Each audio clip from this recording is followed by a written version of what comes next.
Bonsoir et bienvenue sur Afrique Libre TV. Aujourd'hui, nous allons revenir sur la brouille diplomatique entre l'Algérie et le Mali, pour ne pas dire l'AES.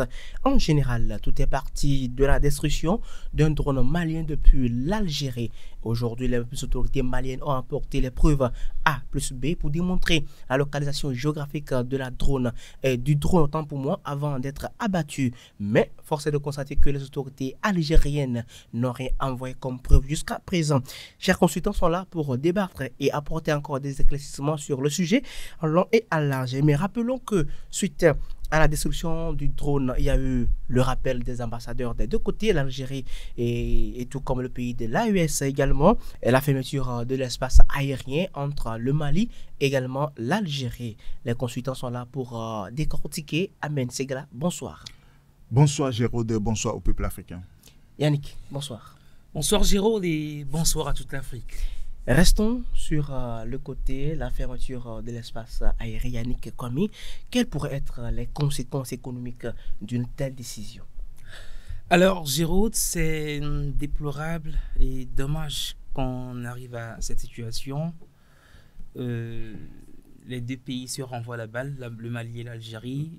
Les deux pays s'accusent mutuellement de déstabilisation. Et on l'a montré ici par les faits historiques, que le Mali n'a aucun intérêt à vouloir déstabiliser l'Algérie. Mais au contraire, c'est l'Algérie qui, depuis longtemps, a montré qu'elle veut s'accaparer du Mali, du moins une portion du Mali. Et elle s'est donné les moyens pour le faire. Et on l'a montré ici. Donc voilà. Et il faut savoir que la décision de fermer l'espace aérien provient premièrement du Mali, de l'Algérie. C'est l'Algérie qui a fermé premièrement son espace aérien au Mali. Et réciprocité oblige, le Mali a répondu à cela. Alors, ces décisions vont entraîner des conséquences des deux parties, des conséquences économiques surtout, parce que déjà, il faut savoir que c'est les compagnies aériennes qui seront impactées, parce que ce soit les vols commerciaux, les vols civils, les vols militaires, tous seront bloqués. Et les vols algériens, du moins les vols en partance ou en destination de l'Algérie, seront obligés d'emprunter une autre voie. Peut-être ils vont passer par l'Afrique centrale ou bien par la Corne de l'Afrique, et cela va entraîner des coûts supplémentaires. Parce que pour emprunter un autre itinéraire, il faut prévoir cela. C'est toute une logistique derrière, c'est toute une opération qu'il faut mener derrière là. Donc ça va entraîner des coûts, sans parler des coûts du carburant. Donc tout cela, il faut l'évoquer. Je parlais tout à l'heure des vols commerciaux qui seront également empêchés d'emprunter ou bien l'espace aérien malien. Donc imagine un peu, ça va ralentir le commerce entre les deux pays, ça va ralentir les transferts, bien, les relations commerciales et culturelles également entre les deux pays là. Et c'est dommage, c'est dommage qu'on assiste à ça. Et est-ce que c'est la faute au Mali? C'est la faute à l'Algérie? Ben, je viens de le dire. Tout le monde, les deux pays se renvoient la balle. Et il faut savoir que c'est l'Algérie qui est le premier pays, bien, qui est l'instigateur de ça, qui est l'instigateur de cette brouille diplomatique à laquelle nous sommes en train d'assister. Et s'il faut désamorcer cette situation, ça va provenir en première partie, bien premièrement, de l'Algérie. Donc voilà. Justement, voilà que l'Algérie, jusqu'à présent, n'a pas encore apporté de preuves. Pour justifier ce qu'elle affirme. Voilà, c'est ça. Amen Segla, la brouille diplomatique entre l'Algérie et le Mali a conduit à la fermeture de l'espace aérien. Et quelles pourraient être les conséquences économiques d'une telle décision? Alors, conséquences économiques, il va toujours y avoir. Parce que quand vous prenez les deux pays, le Mali et l'Algérie partagent une même histoire depuis belle lurette. Mais aujourd'hui, avec cette action reprochable que l'Algérie a posée, ça a poussé les deux pays à fermer réciproquement leurs frontières et l'espace aérien.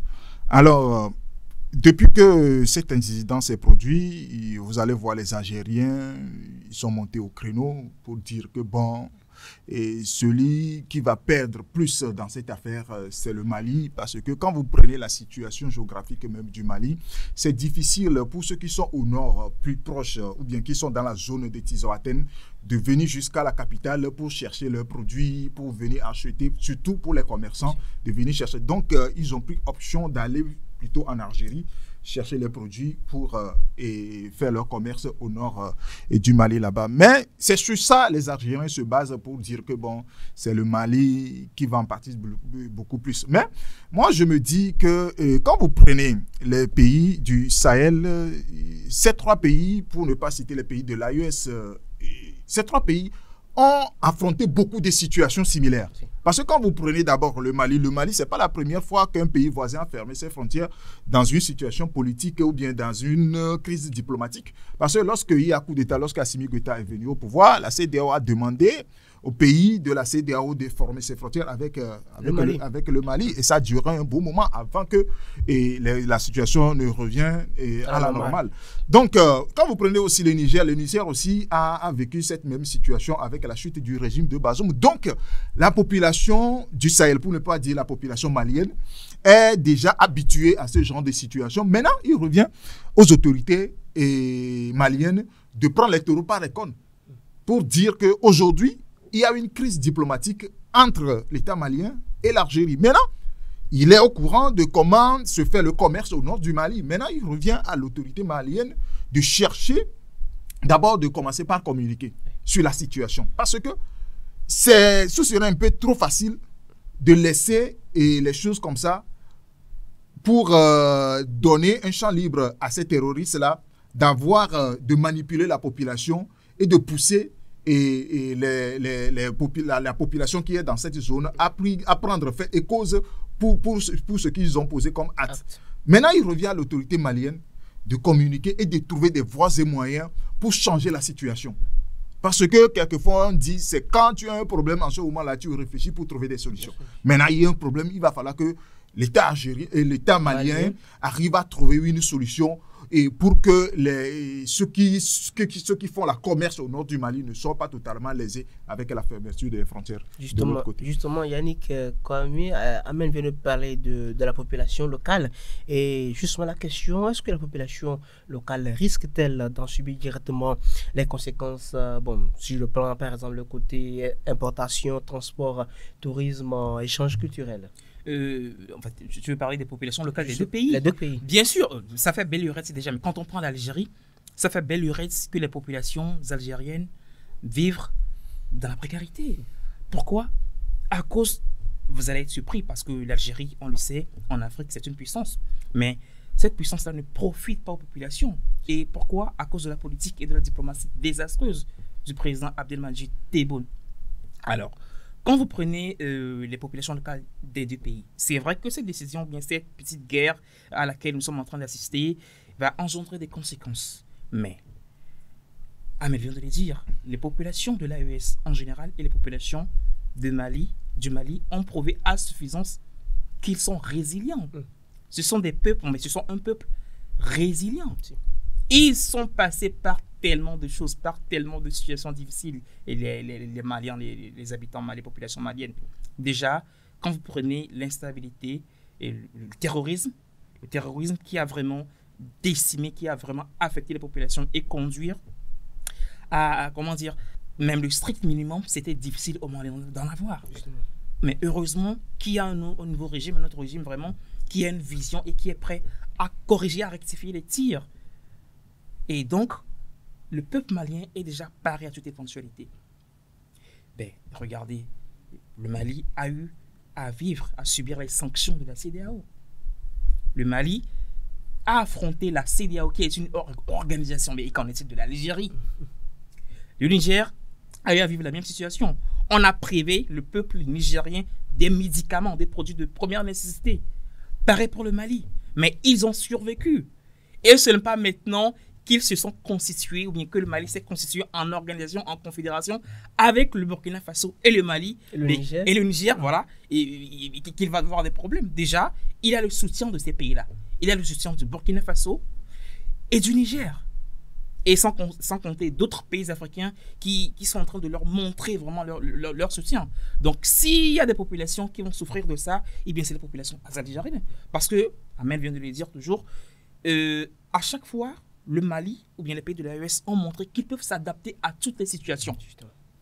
Donc, si aujourd'hui, un pays a cet intérêt-là à ce que cette situation se désamorce et pour que les populations locales puissent retrouver leur bonheur, eh bien c'est l'Algérie. Parce que c'est l'Algérie qui a tout à gagner dans cette situation-là. Amen Chegla, vous ne cessez de le dire, la question, vous ne cessez de le dire, que cette situation profite toujours à une puissance. Oui, parce qu'aujourd'hui, quand vous prenez la géopolitique ou bien la géostratégique actuelle, les choses changent de visage à tout moment. Parce que quelqu'un qui est ton ami, qui est ton proche, aujourd'hui peut devenir ton ennemi, s'il n'y a pas d'accord solide entre vous. Voilà. Maintenant, quand vous prenez tout ce qui est en train de se faire, l'autre fois, nous l'avons dit dans l'émission précédente, que la seule personne qui est derrière, c'est la France. C'est la France qui est en train d'engendrer tout ça là. Parce que la France n'a jamais digéré le fait que les 3 pays de l'AES ont la bouté dehors. Les 3 pays l'ont bouté dehors. Parce qu'aujourd'hui, quand vous prenez la situation sécuritaire dans ces 3 pays-là, se lever un beau jour et dire que sans la France, ces 3 pays ont vécu, ou bien ont vaincu l'insécurité ou le terrorisme, ça revient à une très c'est une grande honte pour la France d'attendre cela, parce que la France a fait combien d'années au Mali? Plus de 10 ans là-bas, mais sans rien faire. Parce qu'elle ne voulait rien faire, bien sûr, on l'a compris, parce que ce n'est pas dans son intérêt de voir la situation sécuritaire s'estomper un jour au Mali. Parce que ça ne rentre pas dans ses avantages. Mais du moment où ce n'est pas ton intérêt, notre intérêt à nous, c'est de voir la situation sécurité finir et se concentrer sur les questions de développement et tout. Maintenant, quand vous prenez la situation d'Algérie, mais ça a été toujours le cas. Lorsque l'autre fois, le gouvernement algérien a fait sortir un communiqué d'avoir démantelé un réseau de terroristes qui cherchent à déstabiliser le pays, et que c'est la France qui est derrière, c'est du pipeau.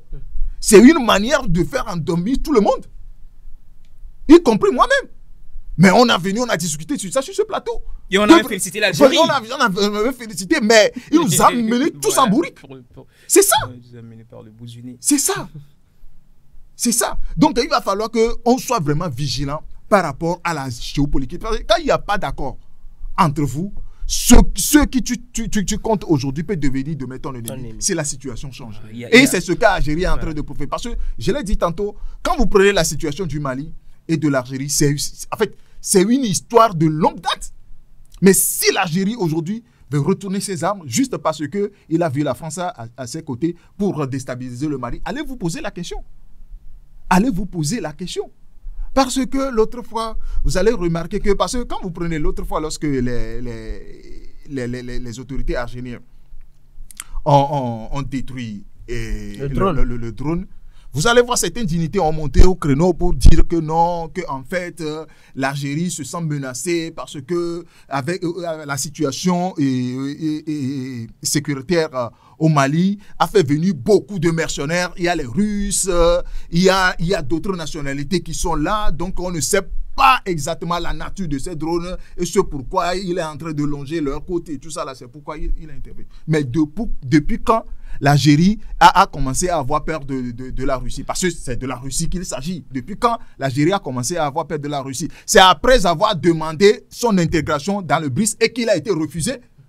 Pour ces raisons-là, parce que la Russie a vu ça depuis. Que non, que l'Algérie ne s'est pas départie totalement de la politique de la France. Et c'est pourquoi son accès, son intégration ou bien son adhésion dans le BRICS a été refusée l'année dernière. Et là, l'Algérie n'arrive pas à digérer tout ça là. Donc, il voulait encore faire fond commun avec la France pour venger le départ de la France dans le Sahel. Et c'est à ça que nous attelons actuellement. Donc, il revient à ces 3 pays, pour répondre à ta question, il revient à ces 3 pays de développer leur propre stratégie et d'installer les industries dans leur pays pour fabriquer les produits de première nécessité pour leur population. C'est le plus important. Parce qu'aujourd'hui, vous allez voir tous ceux qui vont au niveau de l'Algérie, depuis le Mali, pour aller en Algérie chercher les produits, ils seront dans l'incapacité de le faire.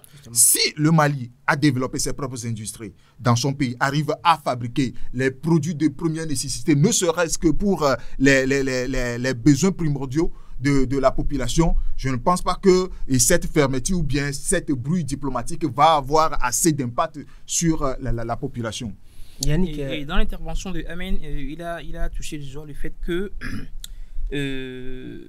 l'Algérie n'est plus en odeur de sainteté chez les Russes. Et il faut préciser que l'Algérie a toujours été un allié, un partenaire privilégié de la Russie par le passé. Mais justement, il a fallu que Tebboune arrive au pouvoir pour que on assiste à ce refroidissement de la relation entre les deux pays-là. Et pourquoi? À cause de cette vilaine manie de vouloir manger sous leur atelier, de manger des deux côtés. De cette duplicité-là, c'est ça qui lui fait défaut en fait. Et heureusement que la Russie a percé à jour la supercherie. Et voilà, elle n'est plus vraiment... elle n'est plus en odeur de sainteté avec l'Algérie. Et ce que j'ai remarqué, c'est que les panafricanistes, dans leur intervention par rapport à cette situation à laquelle nous assistons, je ne sais pas si c'est par manque d'audace ou par réserve, ils n'arrivent pas à toucher du doigt ou bien à dénoncer le fait que la France est toujours en train de s'acoquiner avec l'Algérie. Et c'est pour ça qu'on assiste à cette situation-là. Déjà, regardez, les pays de l'AES ont chassé la France. Ils ont rompu les contrats, les accords militaires et commerciaux avec la France. Pourquoi? À cause des raisons que vous savez, à cause des raisons que nous savons tous. Et le fait que les pays de l'AES, notamment le Mali, donnent une nouvelle direction, est en train de donner une nouvelle dynamique à la lutte contre le terrorisme, et bien ça énerve la France, ça énerve les Français. Ça, c'est un fait, tout le monde le sait. Et quand vous prenez Kidal, la reconquête de Kidal au Mali, mais je ne vois pas dans quel monde, si un pays qui est en train de lutter contre le terrorisme arrive à engranger des victoires, arrive à récupérer, à reconquérir son territoire qui a été occupé, assiégé par des voyous, par des bandits, l'Algérie viendra critiquer cela en disant que non, que ça ne respecte pas l'accord d'Alger. Donc ça veut dire simplement que l'Algérie et la France ont une vision commune. C'est ça. Les deux pays sont en train de collaborer, de travailler dans l'ombre pour pour replonger le Mali dans le chaos. Ouais. Parce que quand vous prenez le ministre des Affaires étrangères français et Jean-Noël Barrot, c'est ça, oui, Jean-Noël Barrot, oui. Jean-Noël Barrot. Et de son retour d'Alger à Paris, il a fait un point de presse. Il a dit que c'est grâce à l'Algérie, la France va retourner dans le Sahel. Donc, ça veut dire quoi? Ça veut dire que, là, en fait, la situation d'Algérie a été préméditée. Ce que l'Algérie a fait à l'endroit de l'État malien a été bien prémédité. C'est un coup bien planifié. Donc, il revient, je le dis et je vais toujours le réitérer, il revient au pays de l'AES de prendre les taureaux par les cornes et de commencer. C'est vrai, il y a la question sécuritaire, mais parce que quand votre économie est à genoux, vous ne pouvez même plus faire la lutte contre le terrorisme, vous ne pouvez rien faire. Donc, il revient à ces États-là. Du moment où il y a eu une confédération, on ne parle pas encore de la fédération, mais il y a eu une confédération. Donc, c'est le moment de tisser des partenariats pour installer les industries, à même de transformer les produits agricoles, ne serait-ce que pour alimenter, pour l'autosuffisance alimentaire. Justement, cher consultant, et face à cette situation, peut-on envisager une médiation? Yannick. Une médiation entre l'Algérie et le Mali. Justement. C'est ce pays de l'AES. C'est ce que nous souhaitons tous. Mais est-ce qu'une médiation est possible? Moi, je ne pense pas qu'une médiation soit possible parce que déjà, l'Algérie ne digère pas le fait que le Mali donne une nouvelle impulsion, bien donne une nouvelle dynamique à la lutte contre le terrorisme. L'Algérie ne permet pas au Mali de lutter contre le terrorisme comme il l'entend. Elle s'est toujours vue dans cette position supérieure là par rapport au Mali et l'Algérie s'est toujours permise de donner des ordres, de donner des injonctions, je vais dire carrément, au Mali. Et comment est-ce que... Déjà, il faut savoir une chose.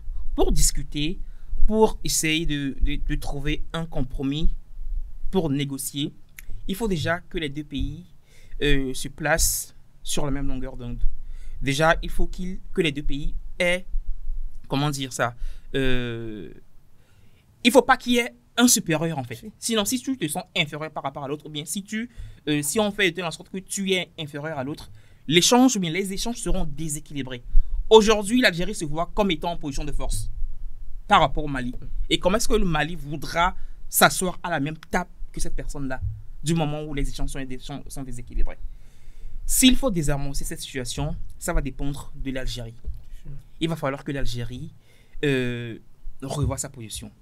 Parlons de médiation, il y a la CEDEAO qui a fait récemment une sortie et elle a rappelé les deux pays à s'asseoir, comme tu viens de le dire, à s'asseoir, à trouver une issue favorable à cette crise-là en discutant par des négociations.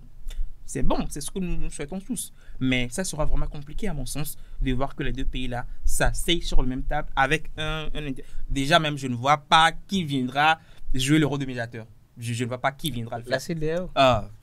La CEDEAO n'arrive même pas à régler les affaires des pays qui sont membres de cette organisation-là. Et dire que l'Algérie et les pays de l'AE sont simplement membres de la CEDEAO, ça sera compliqué. Très compliqué d'ailleurs. Amen. L'appel de la CEDEAO, est-ce une médiation qui est déjà... Alors, épargnez-moi toute intention de va-t-en-guerre. Moi, je ne vois pas quel type de médiation il peut y avoir dans cette affaire-là. Si tant est que le président Tebboune n'est plus au pouvoir. Parce que pour pouvoir négocier quoi que ce soit ou bien rentrer dans une médiation, il faut que le régime de Tebboune parte d'abord. Parce que ce monsieur regarde toujours le Mali comme son arrière-cour ou bien un état paillasson où on peut venir intervenir et faire de n'importe quoi et repartir. Parce que quand vous prenez, avec la reprise de Kidal, le président Tebboune n'a jamais digéré cela. Et à chaque fois que l'occasion lui est permise, il revient toujours sur cette situation, dit que non, on doit toujours revenir sur l'accord d'Alger pour donner Kidal au groupe séparatiste. C'est ça son intention. Donc, parce qu'il le sait très bien, ce président le sait très bien, que c'est une zone richement bénie par Dieu. Et que bon, avec ça, il peut rentrer en accord avec ces séparatistes-là pour piller les ressources maliennes. C'est pour piller les ressources maliennes. Voilà. Donc, parler à l'état actuel d'une médiation, je ne pense pas que c'est possible. Il va falloir que les choses restent là pour le moment. D'accord? Pour le moment. Et il va falloir que l'État malien aussi renforce sa sécurité. C'est vrai. Le Mali fait une frontière de 1000 km et plus avec l'Algérie. Il va falloir que la sécurité soit renforcée au niveau de ces frontières pour bloquer un temps soit peu les allers-retours de c'est justement ce que le Mali essaie de faire. Mais l'Algérie est en train de lui mettre les bâtons dans les roues. Ce drone avait pour but de pister les terroristes, les activités des terroristes, récolter des informations et revenir maintenant, les FAMA, les forces de défense l'armée malienne, va mettre en place une stratégie pour attaquer et démanteler les réseaux terroristes là. Mais l'Algérie est en train de lui mettre les bâtons dans les roues. Donc voilà. Donc le principal problème, c'est l'Algérie. N'ayons pas peur de le dire. Appelons un chat un chat. Le problème, c'est l'Algérie. Loin de moi, bien loin de nous l'idée d'attiser les tensions entre les deux pays. Non. Mais c'est en fait que nous sommes en train dont nous sommes en train de parler. C'est ça. Et c'est ce genre de situation qui a créé beaucoup de conflits en Afrique. Lorsque les leaders d'opinion n'arrivent pas à dire les choses telles qu'elles sont pour situer les responsabilités. C'est ça, parce que aller chercher à caresser les choses dans le sens du poil pour embellir les choses, pour dire non, pour ne pas frustrer l'un et l'autre. Disez les choses telles qu'elles sont. Le drone malien a été abattu sur son propre territoire. Juste parce que il y avait un chef terroriste qui sont en réunion au nord du Mali là-bas, et que le drone les a pistés jusqu'à ce que le frappe n'arrive. Parce que l'État algérien même a dit il a pris 19 secondes pour abattre. Parce que 19 secondes, parce que c'est l'information venue à la dernière minute que le drone doit être abattu. C'est tout, et c'est ce qu'il a été fait. Et ce que Abdelmajid Tebboune est en train de faire, c'est un peu, je l'ai dit ici l'autre fois sur ce plateau, c'est la même chose que Kagame est en train de faire en RDC Congo, dans la région de Kivu, du Nord Kivu. L'idée, c'est quoi? C'est d'occuper cette zone-là vraiment riche, mettre en place l'insécurité ou bien le chaos afin de permettre à ces populations, bien à ces soldats, à ces mercenaires, voilà, de piller, de s'adonner à des pratiques illicites de toutes sortes. Et tu l'as dit, Kidal, c'est une région vraiment riche. Et tout le monde sait que l'Algérie a toujours fait des exploitations illicites là-bas. C'est ça. Je pense que ce sujet est très loin d'être terminé. Sitôt même, nous allons terminer par là, puisque le temps nous fait défouiller. Il y a quand même des appels à lancer rapidement. Oui, moi je salue déjà la dynamique dans laquelle s'est engagé le Mali, la fermeté, la prise de décision. Et il n'y a que par ça que sa souveraineté sera affirmée. Et il a le soutien de ces pays voisins comme le Mali, le Burkina Faso, les pays de l'AES. Et je crois que toute l'Afrique est derrière l'AES. L'Algérie risque de se mettre à dos toute une communauté, toute l'Afrique. Parce que de plus en plus d'Africains sont en train de découvrir sa supercherie. Vous voyez comme Kagame est resté sur la sellette, Kagame est sur la sellette. C'est la même chose qui risque d'arriver à Abdelmadjid Tebboune. Et j'aimerais interpeller également, bien appeler les populations de l'AES en général et du Mali en particulier de rester résilients parce que cette décision de fermeture de l'espace aérien de l'Algérie au Mali, on l'a dit, ça peut entraîner des conséquences, mais ils sont habitués à la résilience, comme je l'ai dit à l'entame de mes propos, qu'ils fassent preuve d'encore plus de résilience et j'espère qu'avec le temps, une issue favorable se retrouver à cette crise-là. Voilà, amen. Alors, la population du Sahel, je les assimile à l'or. Parce que quand vous voyez la manière dont l'or est extrait, jusqu'à ce qu'il ne brille, il passe par beaucoup de choses. Par les fours, par les appartements, il passe par beaucoup de choses. Mais finalement, ils arrivent toujours à briller. Alors, si le peuple sahélien traverse cette situation, c'est parce que le lendemain est meilleur. Merci à vous, chers consultants, pour ces informations. Merci également à vous de nous avoir suivis depuis votre position. Restez toujours branchés sur Afrique Libre TV pour ne rien rater.